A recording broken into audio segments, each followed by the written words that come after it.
अस्तगफिरुल्लाह, ये क्या हो गया? या इलाही रहम। कयामत नजदीक आ गई है। जन्नतुल बकी में ये क्या हो गया? दोस्तों, मदीना मुनव्वरा में जब एक शख्स का इंतकाल हुआ तो यही कहा गया कि इसे जन्नतुल बकी में दफनाया जाएगा, क्योंकि ये बड़ा ही नेक और इबादत गुजार शख्स था। 5 वक्त का नमाजी था, हाफिज कुरान था, मस्जिद में अजान भी दिया करता था। यह अपनी जवानी में बड़ा ही नेक था। आज तक इसने कभी किसी को नजर उठाकर नहीं देखा था। न सिर्फ बाहर बल्कि घरेलू मामलात में भी बहुत अच्छा था। यूं ऐन जवानी में उसका वफात पा जाना लोगों को शदीद दुख में मुब्तला कर गया था। हर कोई उसके घर वालों को सब्र जमील अता करने की दुआ कर रहा था। वो मदीना मुनव्वरा में अमीर तरीन लोगों में से एक शेख की इकलौती औलाद था। सबका लाडला भी बहुत था। माँ बाप तो बेटे के जाने के गम में निढाल हो चुके थे। यही दुआ कर रहे थे कि उम्र तो हमारे जाने की थी, हमारी बच्ची हुई जिंदगी हमारे बेटे को मिल जाती और हम अल्लाह ताला को प्यारे हो जाते।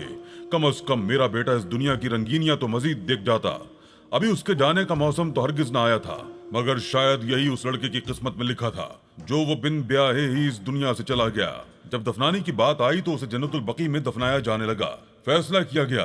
गोरखन को पहले इत्तला कर दी गई कि जन्नतुल बकी में एक कब्र की खुदाई शुरू कर दी जाए। वहां पर एक नौजवान को दफनाना है। गोरखन हुक्म की तामील करते हुए जन्नतुल बकी में कब्र खोदने लगे। एक मर्तबा जब कब्र को खोदा गया तो एक बड़ा पत्थर पहले ही वहां पर नमूदार हो चुका था, जिसकी वजह से वहां पर कब्र बनाना नामुमकिन सी बात थी। इसलिए जमीन को बंद कर दिया गया और फिर दूसरे मकाम पर कब्र की खुदाई शुरू कर दी गई। खुदाई हुए कुछ देर ही हुई थी कि अचानक मिट्टी अंदर को धंसने लगी। ऐसा लग रहा था जैसे जमीन का वो हिस्सा नीचे से खाली हो, या फिर पुराने वक्तों में वहां पर कोई कुआं था जिसकी गहराई की वजह से जमीन का वो हिस्सा नीचे की जानिब धंसता चला जा रहा है। फौरन मिट्टी डालकर उसको भी बंद कर दिया गया, क्योंकि अगर वहां पर मैयत को दफनाया जाता तो यकीनन मैयत जमीन में धंस जाती। इन 2 कब्रों को बंद करने के बाद तीसरी मर्तबा फिर कब्र खोदी गई, मगर इस मर्तबा भी कब्र की खुदाई के दौरान अचानक जमीन से बहुत ज्यादा कीड़े मकोड़े निकल कर बाहर आने लगे। वो कीड़े इस कदर अजीब शक्लो सूरत के थे कि देख कर लगता कि वो जहरीले होंगे। एक गोरकन के हाथ पर वो कीड़ा काट भी चुका था। कीड़े का काटना था कि हाथ बिल्कुल नीला पड़ने लगा। वो गोरकन तो फौरन अस्पताल पहुंचा था, जबकि दूसरे गोरकन ने कब्र की खुदाई के लिए एक और शख्स को बुलवा लिया ताकि कब्र का काम जल्द अज जल्द पूरा हो सके। जैसे तैसे करके चौथी मर्तबा कब्र को खोद दिया गया।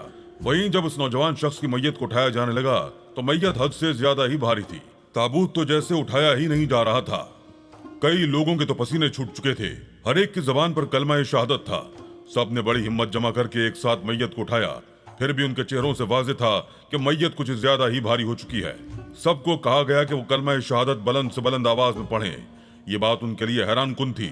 जिस नौजवान के बारे में कहा जा रहा था कि ये नौजवान बड़ा ही नेक था, इसने आज तक कोई गुनाह नहीं किया था, हर एक के साथ नेकी ही की थी, गरीबों की मदद की थी, फिर इसकी मैयत इस कदर भारी क्यों हो चुकी है? ऐसा लगता था जैसे इसमें कोई इंसानी वजूद नहीं बल्कि पत्थर भर दिए गए हों। जन्नतुल बकी में इस जनाजे को लाया गया था। जैसे ही कब्र में इस शख्स की मैयत को उतारा जाने लगा कि अचानक वहां पर जमीन एक पल को लर्जी थी। जमीन का लरजना था कि एक पल को लोग रुक गए। हर कोई इस्तिग़फ़ार और अल्लाह अकबर की सदा बुलंद करने लगा। कहने लगा कि रुको, ज़लज़ला आ रहा है, फिलहाल मैयत को दफनाना रोक दो। 10 मिनट तक इंतजार किया गया।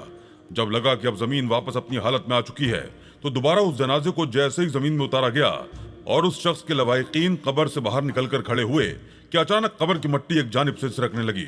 ऐसा लग रहा था जैसे मिट्टी अंदर को धंसती चली जा रही हो। ये देखकर उस शख्स के रिश्तेदार गोरकन को घूर कर देखने लगे। कहने लगे कि ये कैसी कब्र की खुदाई की है, कब्र को अंदर से पक्का क्यों नहीं किया? देखो, मिट्टी अभी भी एक तरफ से निकलकर मैयत के कफन को मैला कर रही है। अभी वो यही बातें कर रहे थे कि अचानक एक बहुत बड़ा सांप कब्र की एक जानिब से निकलकर बाहर आ गया। वो सांप बहुत मोटा और लंबा था। इतने मोटे और लंबे सांप को देखकर हर कोई खौफजदा हो चुका था। उस शख्स के रिश्तेदार गोरकन को इशारा करने लगे कि फौरन मैयत को कब्र से बाहर निकाला जाए। ये सांप कहां से निकल आया है? दोस्तों, गोरकन भी घबरा चुके थे। उन्होंने तो हाथ खड़े कर दिए कि हमें अपनी जान प्यारी है, इतना बड़ा सांप है, जहरीला है, न जाने ये कहां से निकल आया है। अगर हम मजीद आगे गए तो हमारी जानों को खतरा हो सकता है। हर कोई सरगोशी कर रहा था और वो सांप देखते ही देखते इस मैयत को अपनी लपेट में ले चुका था। सिर्फ इतना ही नहीं, उसने एक पल में उस शख्स को मुकम्मल जकड़कर कब्र से बाहर फेंक दिया। कफन के बंद खुल चुके थे। वो शख्स बाहर गिर चुका था। हर कोई दूर हटकर खड़ा था। फौरन सिक्योरिटी इंचार्ज को बुलवाया गया, जिनके पास फायर गन्स भी मौजूद थी। फायर करके उस सांप को भगाने की कोशिश की जा रही थी। उस लड़के के रिश्तेदार तो कब के वहां से भाग चुके थे। हर एक को अपनी जान की फिक्र थी। वो सांप कितनी गोलियां लगने के बावजूद यूं ही रेंगता हुआ उस मैयत की जानिब आ रहा था। पहले तो इसे सिर्फ एक इत्तेफाक ही समझा गया, क्योंकि हर कोई इस शख्स को बड़ा ही नेक और दीनदार समझ रहा था। मगर धीरे धीरे लोगों के जहन में ये बात आ चुकी थी कि हो ना हो इस शख्स ने यकीनन कोई ना कोई ऐसा गुनाह तो जरूर किया है जिसकी वजह से इस पर अल्लाह ताला की तरफ से ये अजाब नाजिल हुआ है। पहले तो 4 मरतबा कब्र खोदी गई, मैयत कब्र में उतारी गई तो एक बहुत बड़ा सांप कब्र से निकलकर उसे बाहर फेंक चुका था। और अब जब उस सांप को गोलियां मारी जा रही थी तो उसे गोली भी नहीं लग रही थी। ये सांप तो आज तक सिर्फ बाहर ममालिक में ही पाया जाता था।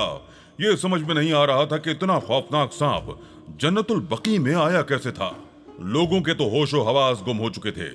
उस सांप को जितना भी डराने की कोशिश की जा रही थी, मगर वो अपना मुंह खोले उस मैयत के पास आया और अगले ही पल अपना मुंह खोलकर पैरों की जानिब से उसे अपने मुंह में निगलने लगा।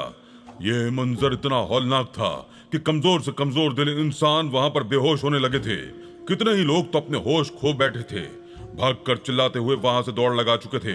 मगर अभी भी कई लोग वहां पर मौजूद हौलनाक मंजर को देख रहे थे। जब इस मैयत को सांप निगलता ही चला जा रहा था, कुछ ही देर बाद वो शख्स मुकम्मल तौर पर उस सांप के मुंह में था। सांप बहुत ज्यादा फूल चुका था। फिर वो सांप रेंगता हुआ जन्नतुल बकी की हुदूद से बाहर गया और बहुत दूर जहां पर बड़े बड़े थैलों में कचरा रखा गया था ताकि उसे मस्जिद नबवी सल्लल्लाहु अलैहि वसल्लम की हुदूद से बाहर फेंका जाए, उस शख्स को वहां फेंक दिया। सारी मुलम्माकारी धरी की धरी रह गई थी। वो लोग जो इसे नेक और 5 वक्ता नमाजी समझ रहे थे, हाफिज कुरान समझ रहे थे, इस शख्स की तो ये हकीकत थी कि इसे कचरे पर एक सांप ने फेंक दिया था। इस शख्स को वहां उगलने के बाद वो सांप कितनी ही देर वहां पर मौजूद रहा, फन फैलाकर बैठा रहा। कचरे की एक जानिब आग भी लगाई गई थी। देखते ही देखते वो आग इस शख्स तक पहुंची और फिर जल्द ही कफन को भी आग लग चुकी थी। वो शख्स देखते ही देखते कचरे पर पड़ा हुआ जल रहा था। जलने की बदबू आसपास फैल रही थी और वो सांप वहां से वापस पलट गया था। वो कहां गया, कहां से आया था, कोई नहीं जानता था। वो शख्स जलकर राख हो चुका था। ये बात तो एक राज ही रह गई कि आखिर उसके साथ ऐसा क्या हुआ। एक गिरोह ऐसा था जो इस शख्स की नेकनामी को मशहूर कर रहा था, जबकि वहीं एक गिरोह ऐसा भी था जो शख्स को गुनहगार कह रहा था कि यकीनन इसने कोई ऐसा गुनाह किया था जो अल्लाह ताला ने उसे ये सजा दी। दोस्तों, ये राज ज्यादा देर तक राज नहीं रह सका। कुछ ही अरसे बाद जो बात मंजर आम पर आई उसने कई लोगों की आंखें खोल कर रख दी। ये बात मंजर आम पर एक खातून लाई थी जो कि अपना ज़हनी तवाजुन भी कुछ खो चुकी थी। कहने लगी कि मैं इस घर में मुलाजमा थी, यहाँ पर काम काज किया करती थी। हम तो नस्ल दर नस्ल इनके यहाँ मुलाजमत कर रहे थे। मेरी 10 साला बेटी थी जिसको मैं अपने साथ यहाँ पर काम करने के लिए लाया करती थी। एक रात मेरी बच्ची मेरे क्वार्टर में मेरे पास नहीं थी। मैं घबरा सी गई। आखिर आधी रात को मेरे पास उठकर कहाँ जा सकती थी। मैं उसको ढूंढते हुए जब इनके महल नुमा घर की जानिब आई तो मुझे घर के पिछले हिस्से से अपनी बच्ची की सिसकियों की आवाजें आ रही थी। बच्ची को रोता देखकर जब मैं वहां पर पहुंची तो यही शख्स था जो मेरी बच्ची को ज्यादती का निशाना बना चुका था। मेरी बच्ची की हालत बहुत गैर थी। सिर्फ इतना ही नहीं, अगले ही पल जब इस शख्स ने मुझे देखा और मैं अपनी बच्ची को वहां से उठाने लगी और उसको ये धमकी दी कि मैं सबको तुम्हारी हकीकत बता दूंगी, तुमने मेरी बच्ची के साथ दरिंदगी की है, तो उसने मुझे धक्का दे दिया। वहीं पर मौजूद बिजली की तार उसने मेरी बच्ची के वजूद पर गिरा दी। मेरी बच्ची बिजली के झटकों से तड़प तड़प कर मर चुकी थी। उसके बाद मैं रोती चिल्लाती हर एक के दर को खटखटाती हुई ये कह रही हूँ कि मेरी बच्ची को इंसाफ दो, मगर वो तो नेकनामी की वजह से मशहूर था, कोई मेरी बात सुनने वाला नहीं था। मगर आज इतने सालों बाद देखो मेरे रब ने कैसा इंसाफ किया है। मेरी बच्ची का गुनहगार अपने अंजाम तक पहुंच चुका है, उसकी हकीकत भी सबके सामने आ चुकी है।